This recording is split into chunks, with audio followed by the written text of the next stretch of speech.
in my Senate District 24, 1 million constituents downtown Los Angeles.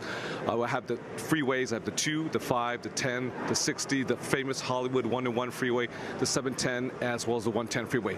These are 7 major freeways that crisscross my district like a serpent that chokes the air, the oxygen out of a young child's lungs. And that's why asthma rates are so high, skyrocketing. The number one reason for absenteeism in our public school system is due to asthma. These airborne illnesses that these children contract have to end up going to the emergency room. It costs schools hundreds of millions of dollars, costs parents lost days of work. It impacts our economy. That's why we must tackle this issue head on, and I think we're doing so in the state of California. I want to give lots of credit to our President, Barack Obama. Unfortunately, he's had to move forward with our public policies through the executive level, through executive decision-making, because he has no partners at the legislative level in the Congress. I'm very concerned that Washington, D.C., specifically the Congress, has yet to recognize climate change as a reality. That's why, as a subnational, that's why the 7th largest GDP on planet Earth, the state of California, is not going to hold its breath for the congressional members to take action. We're going to take action on our own. I mean, repeat that. Because we're in a global space right now, here in Le Bourget, which is right north of Paris, at the COP21. How California, not the entire country of the United States, how large its economy is in the world. We are the 7th largest GDP on planet Earth. To put this in context, number 1 GDP obviously is the United States as a whole in the aggregate, 2 China, 3 Japan, 4 Germany, 5 France, number 6 it's the UK, and number 7 it's the great state of California. Our economy is larger than every other nation minus 6 nations on planet Earth. So to put this in context, we have added 500,000 new jobs in the clean energy space, energy efficiency, as well as renewables. What we're trying to accomplish in California is we're trying to recalibrate a new economy of tomorrow that's clean, that's cheap, that puts people to work. And that's what we're trying to calibrate, because we're not waiting for Washington, D.C., because unfortunately they have yet to deal with this in a very responsible manner. Ladies and gentlemen, I would like to welcome our first presenter of the evening, George Pla. George Pla is a graduate of Cal State LA and Alumnus of the Year. He is the president and CEO of Cordoba Corporation, one of California's most successful civil engineering firms.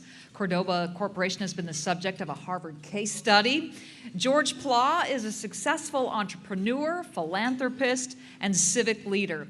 Hispanic Business Magazine named him one of the most influential leaders in the nation.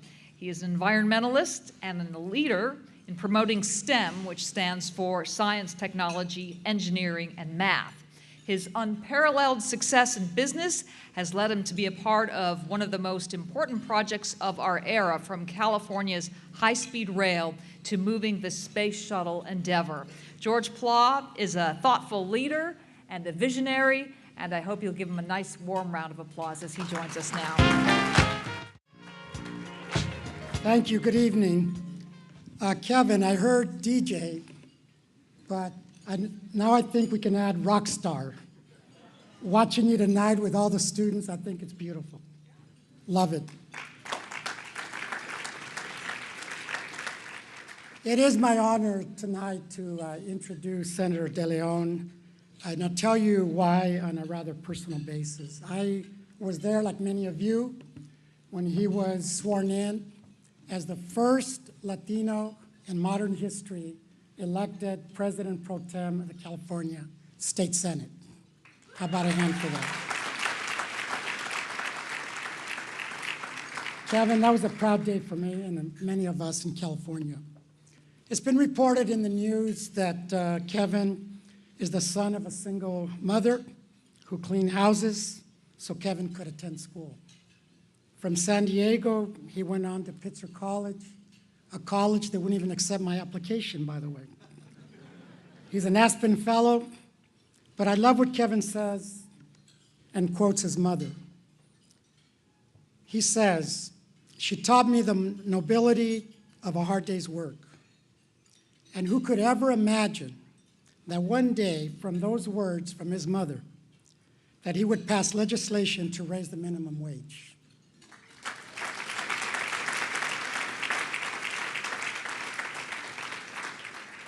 This is what Kevin said about the minimum wage, and I quote, "In the wealthiest state, in the wealthiest nation on earth, No one who works full-time should be forced to live in poverty. It's time to restore to California the American dream for working families.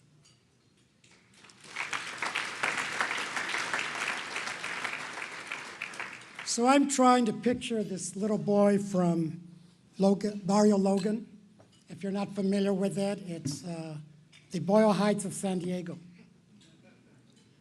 And he comes to Sacramento from Barrio Logan, if you know the neighborhood, and becomes the champion of the most important issues of our time.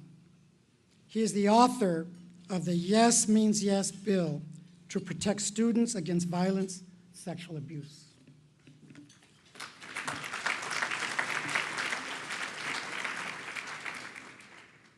He authored a bill to strengthen college readiness for low-income students.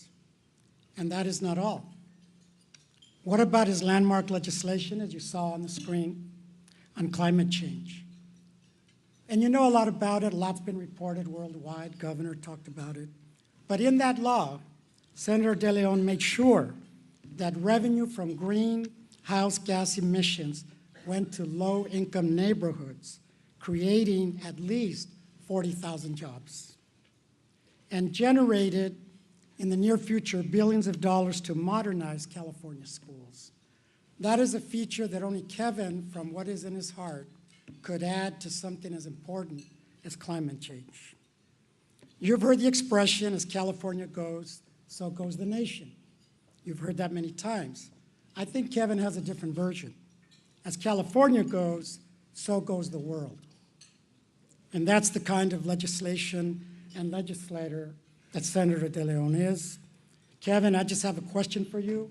What are you going to do as an encore? And I would say, Governor, what do you think? Huh?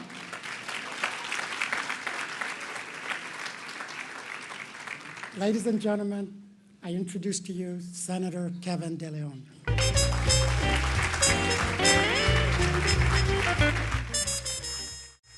Thank you so very much. George, you were incredibly very kind and incredibly very generous of your introduction of my person. I want to thank you very much for your friendship, for your support of me as a policymaker since day one, and everything that you do, not just for policymakers here in Los Angeles, but just to move policies that help improve the human condition for all individuals. So let's give it up, please, for George Plow.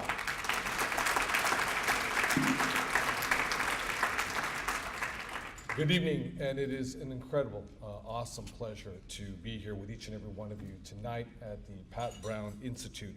And I want to thank you so very much for having me here today. I want to thank the great, incredible executive director, 4 years, going on 5 years now. That is Dr. Rafael Shonenshine, or as I said to you earlier today, Mr. Sunshine, you know. To Raquel Beltran, who is from San Diego, thank you so very much as the Associate Director, and to the great President of Cal State Los Angeles, Dr. William Cavino, thank you very much for your incredible support. And I will be on campus really soon as DJ KDL, not as the President, you know, pro tem, but I will be there.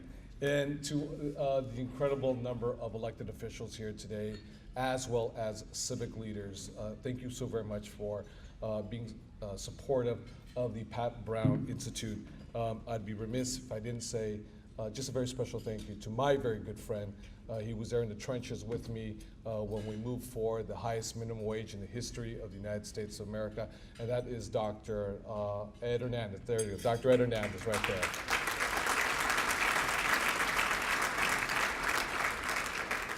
Also, too, I know they had mentioned Assemblymember Chris Holden, who had just come in just a few moments ago.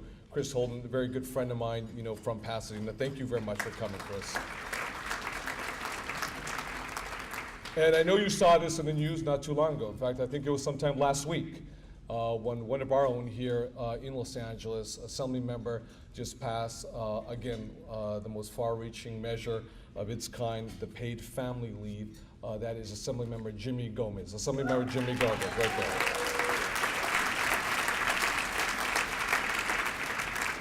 To the incredible members, elected officials at the local level, as well as civic leaders, thank you so very much. My understanding too is that we have a foreign dignitary here, the Consul General Diego Jaramillo de Ecuador, wherever you may be. Thank you very much for coming. And of course, I want to say thank you very much to all the incredible students that are here today, to the Screaming Golden Eagles from Cal State LA. Thank you very much.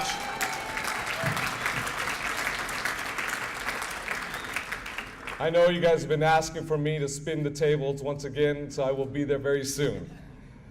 Just joking, they haven't been asking for me at all. To all the dreamers here from Cal State LA, I want to thank you very much, to all the dreamers.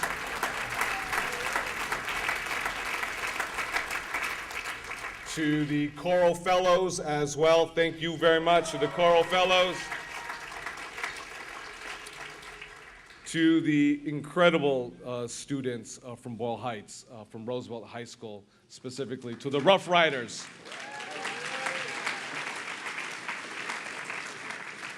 And also to the students from ELAC, from East Los Angeles Community College. Thank you very much for attending as well.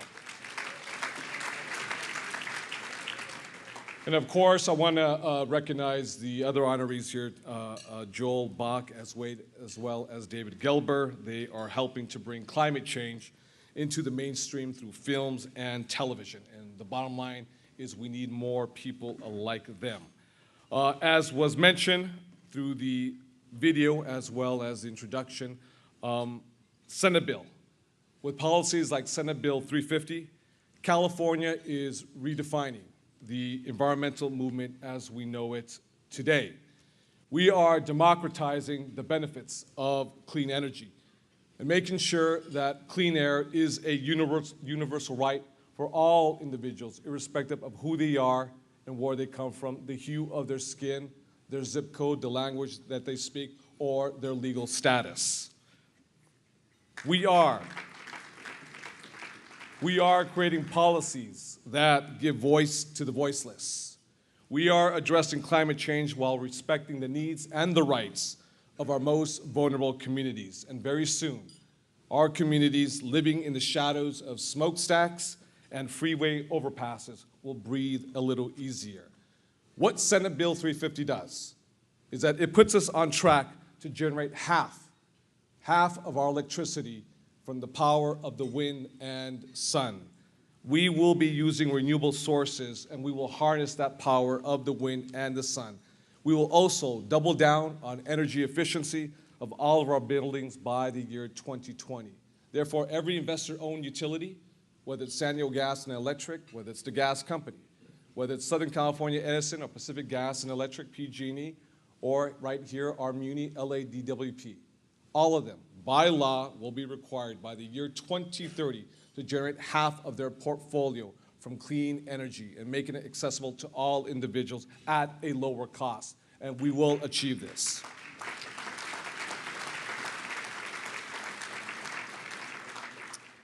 What Senate Bill 350 also does is it speeds our transition to a clean transportation future. This bill will dramatically expand electric vehicle charging infrastructure. It will make driving an EV more accessible for Californians at every income level in every corner of our state. So what does that mean? That means as ubiquitous as gas stations are throughout the city, throughout the state, whether it is Chevron, whether it is Tesoro, Valero, Shell, Mobil, 76, we'll soon be seeing charging stations throughout the state and throughout the city. And for the very first time, we will actually create real competition in the market space with big oil. And that will happen for the very first time in the history of the world, right here in the state of California. This is a quiet revolution for consumers, for public health, as well as our economy. Now, I had the awesome privilege of representing our great state of California in Paris at the COP conference parties 21 in December. Now, being in Paris, I've never been there before. It's the first time. I've been to Paris, Riverside County before. but never to the city of lights. And I can tell you more than ever that the world is watching California very, very closely. World economies have agreed to dramatically reduce greenhouse gas emissions over the coming years. But now, and let me underscore and emphasize the following. The truly difficult work now begins. As international leaders look for ways to meet their commitments, many will actually be looking towards California for leadership. And that's because we have demonstrated in the great state of California that we can be the 7th largest economy on planet Earth. And we can decouple and delink carbon from GDP. We can actually grow our economy and simultaneously reduce harmful greenhouse gas emissions, carbon. To the young students here from Roosevelt High School, as well as our dreamers, I want you to know one thing, that when I became a legislator for the very first time, I didn't know much about carbon. In fact, the first time I heard about it, I thought it was carbón for carne asada, you know. Unas cebollitas de cambray, you know. I thought it was carbón, you know, una carne asada, you know. But as individuals, we grow, we learn, and we broaden our horizons. And whoever would have thought that the youngest child of a single immigrant mother with a 3rd grade education would be one of the negotiators in Paris, France, and have an opportunity to actually address the French Senate and talking to them about democratizing our climate change policies, not in an abstract concept, ambiguous, vague way, whether it's a Brookings Institution or whether it's a fellowship where I'm at the Aspen Institute, but actually show and demonstrate and quantify and verify and account for the data, the empirical evidence that shows that the state of California has added more jobs than any other state in the nation. In fact, we have grown our green space technology, clean energy, by 453,000 jobs and counting. We believe that far too long, world, state, as well as local leaders, and I say this to my very good friends in the Chamber of Commerce, we've assumed for much too long that if we want to grow this economy, that we have to accept the fact that our children have to breathe dirty air into their lungs. It doesn't have to be that way, nor should it be that way. We're the most innovative, progressive state in the nation, if not the entire world. We can actually do incredible things. Allow young children to breathe into their lungs clean air and drink clean water, and simultaneously recalibrate a new economy of tomorrow and put people to work in jobs that are real, that are tangible, that you can touch and you can feel. We've done this so far in the great state of California. We've in fact demonstrated that climate change is not a drag on our economy, but in fact a boost.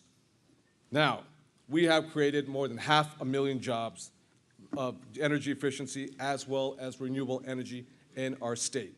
And the industry is growing, and we're adding more jobs, nearly 10 times faster than the rest of our economy. And now we have the added benefit of the Paris Agreement, because we will send very clear market signals to the market that you can invest here in the state of California. I had the awesome privilege to, in November, to give an address in the House of Parliament in London, and I know that the Chancellor of the Exchequer there had made a comment, a remark, that he doesn't want the UK to lead when it comes to the issue of climate. I said, that's okay. If you don't want to lead, that's fine, because California will remain the leader, and we will invite all the capital to the great state of California, where we can create more jobs for Californians. Career technical education. Our community colleges are going to play a big role in the great state of California.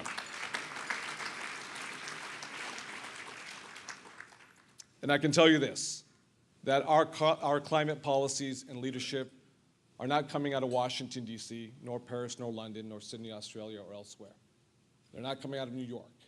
They're actually right here in Boyle Heights, as well as Echo Park, Silver Lake, downtown Los Angeles. This is where the climate leadership is in the world today, because this is where my ideas came from, right here in my backyard, the area that I am so incredibly honored and humbled to have an opportunity to represent. It is right here.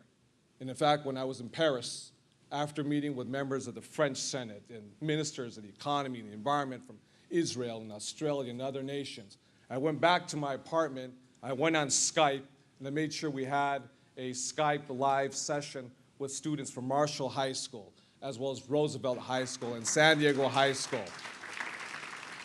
So they can see what's happening in Paris, France. It's not something that's so vague and ambiguous and so far out of reach. But the leadership is from here in Boyle Heights, and we're taking a real leadership role. And I can tell you this, we are not done yet. This session, we are pushing. We are pushing for starters, the Senate. The Senate is focused on ensuring the South Coast AQMD moves forward, not backwards on our clean air. And this is an issue that should matter to everyone in this room, irrespective of your political persuasion, party, or ideology. The South Coast Air Basin has some of the dirtiest air in the entire nation. Each year, our region alone loses an estimated 4,300 individuals to premature deaths because of our toxic air pollution. And those affected by it most, by the poor air quality, or because of the decisions of AQMD, are primarily communities of color, especially in places like Wilmington, MacArthur Park, Pico Union, Pacoima, as well as Boyle Heights. It doesn't have to be this way, nor will it be this way. We have seen a stealth campaign, systematic and calculated, to dismantle this board and to move individuals who are anti-clean air, which today is an anti-clean air majority. And by the way, they took the only 2 Latinos out of a region of 18 million for the 4 counties off the board. Now I want you to put this, because this is a bad look, irrespective of the industry that you may represent or not represent. When you have a region of 18 million and more than half of that comprises of 7 million Latinos, and you systematically take 2 off to move an agenda where you can continue to pollute that impacts the lungs of our young children. The #1 reason for absenteeism in our public school system is due to asthma. That is a crime against young children in the state of California, but especially here in the city of Los Angeles, because every child has a right to breathe clean air.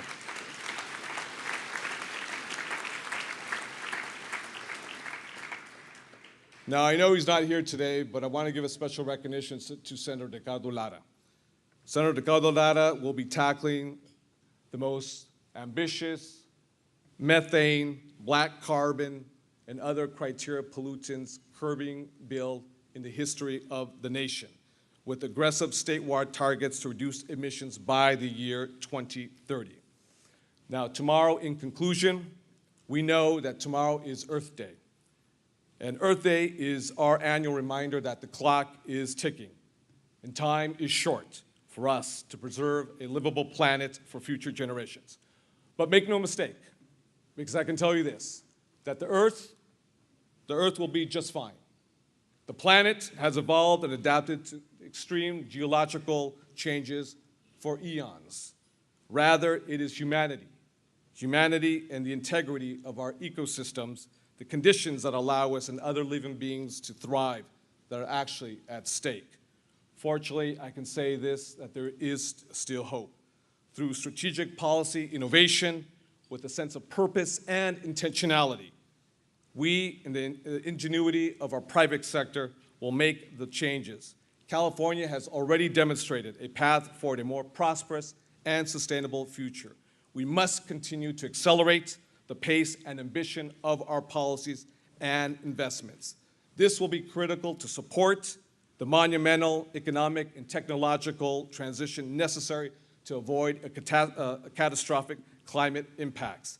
This is, I will say, very critical for young boys and girls, again, who live in East LA or Boyle Heights or East Palo Alto or East Oakland or East San Jose or Logan Heights. This is very critical. This is very critical for each and every one of you, because it is your generation that will have to either suffer or your generation that will have the ability to breathe clean air. The California State Senate is committed to finding creative and effective solutions. We know we can protect our most vulnerable communities while also mobilizing global markets to address this existential threat to humanity. We're going to keep pressing forward, and we're going to keep making history. And to the young boys and girls here, again today, from high school, the sophomores from Roosevelt High School, as well as the freshman dreamers here today, trust me, and mark my words, if the youngest child of a single immigrant mother with a third-grade education, and there's nothing unique or special or original about me, because my story is your story. My story is actually the story of millions of young men and women just like me. There's nothing unique about my situation. I had other individuals who took a chance on me and who helped me along the way. There was nothing special. I'm not summa cum laude, valedictorian, Harvard, Yale, Brown, or Georgetown. I relish debating folks who graduate summa cum laude, Harvard, Brown, Yale, Oxford, and Cambridge, and so forth. But you have an ability to do what you want with your life as long as us policymakers give you a real opportunity to succeed. Just one last thing I want to say, and this is a little off topic. 80% of our kids in California actually graduate from high school, 80%. When we disaggregate the data, 93% are white and Asian Americans, 80% are Latinos, and 77% are African Americans.